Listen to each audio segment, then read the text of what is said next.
Ndị be anyị ekenekwanụ m unu. Asị m ka ụbọchị nke taa mara n'ala Igbo na mma. Anyị sị ka nke onye chiri ya zelụkwa. Na ndị Igbo dịka o si dị ya bụ Easter News 24 ka anyị si na-ewetara ya bụ nnukwu ozi dị oke mkpa gbasịta maka ya bụ mkpagbu na mmegbu a na-eme ndị Igbo n'obodo anyị nọ n'ime ya. Dịka o si dị ya gbapụ na ọsọ wetara ya bụ ozi a bụ according to the Biafran activist wetara ya n'iru akwụkwọ as his quote. Breaking news. International journalists drop a huge bombshell to Nigerian government. Biko tonti na ya bozi and gay ofuma. Iya gbasịta maka the injustice against Nnamdi Kanu and how terrorists are being treated like first-class citizens in the Federal Republic of Nigeria. So yeah, please pay attention to this script. Over to you, sir. Titled Kanu, Gumi, Mamu, and the Terrorists, a Nation's Contrasting Justice.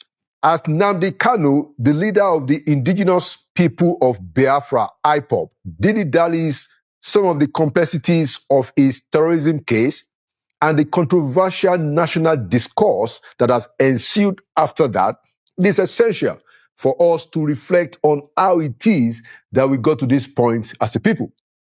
The Nigeria of today is a nation where evil acts, outright violence, are being treated as a tolerable product of our differences, particularly religious, ethnic, and regional ones. The seeds of this self-inflicted and self-indicting predicament were sown long ago. But the present reality is perhaps the starkest that we have ever seen.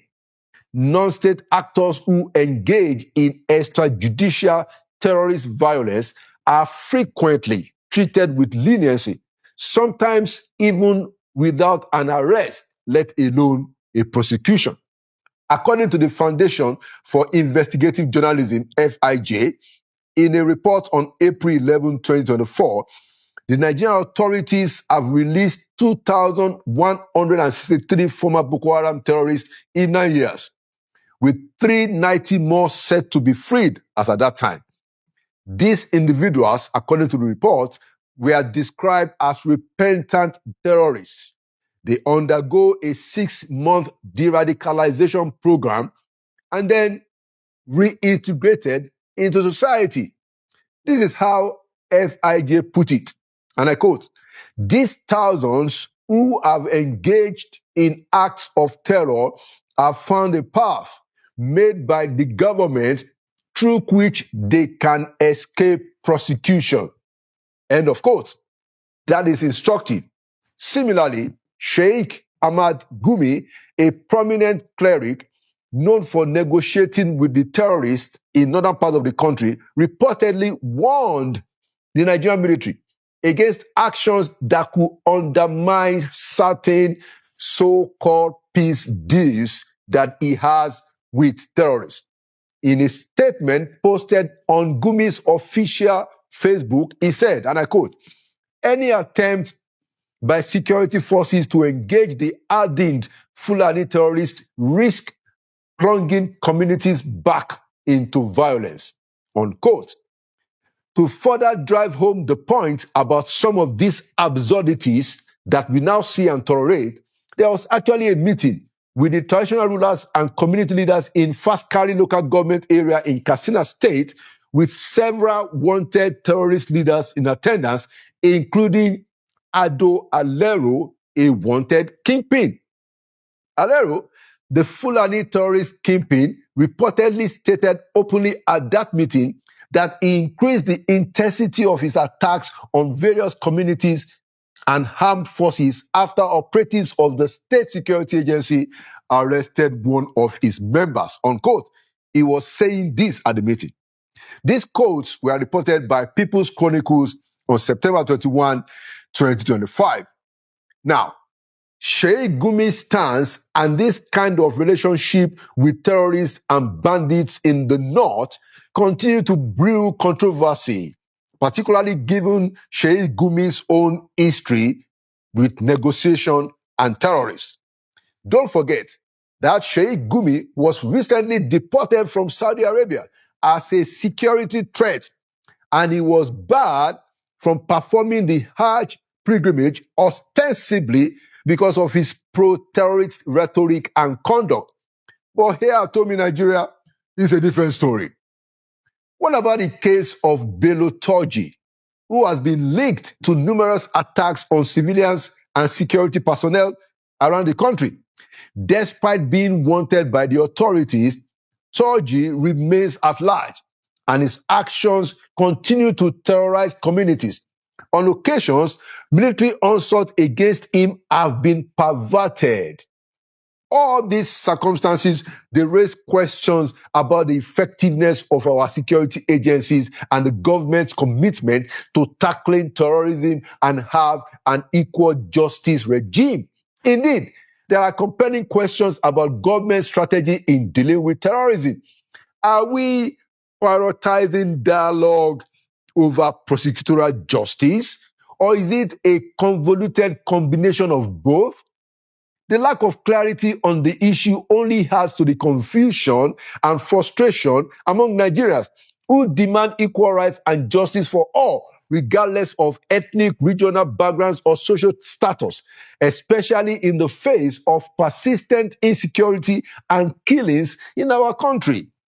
Now, against this backdrop, Nnamdi Kanu's situation appears to be a test of the overall national judicial system's integrity.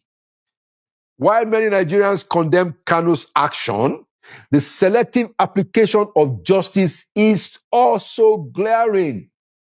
In a redeeming instance, Tukru Mamu, an alleged terrorist negotiator, is undergoing trial.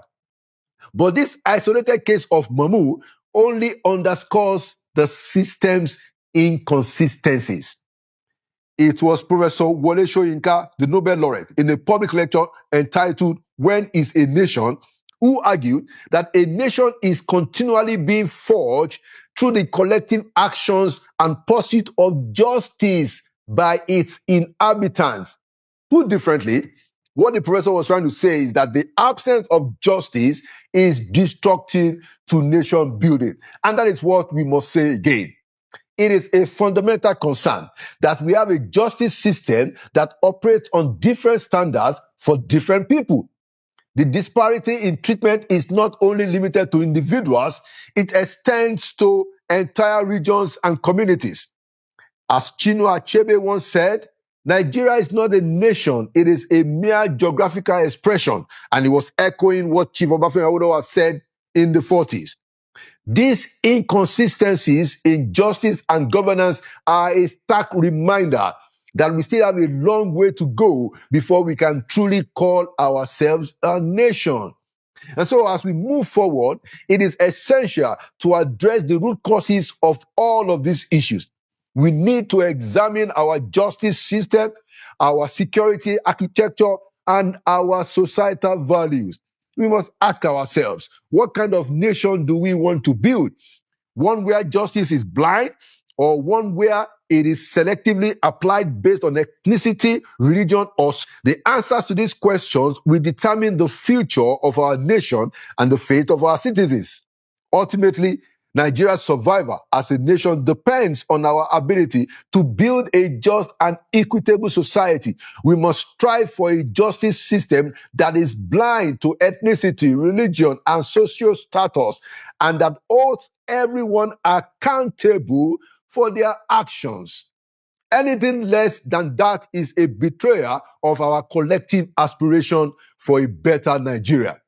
After all, Kanu, Gumi, Mamu, and the terrorists, and all of us, we live in the same country. Ebumana gente. Edaluli ne nukunu siwe na nunum obosi nketa na Eastern News 24.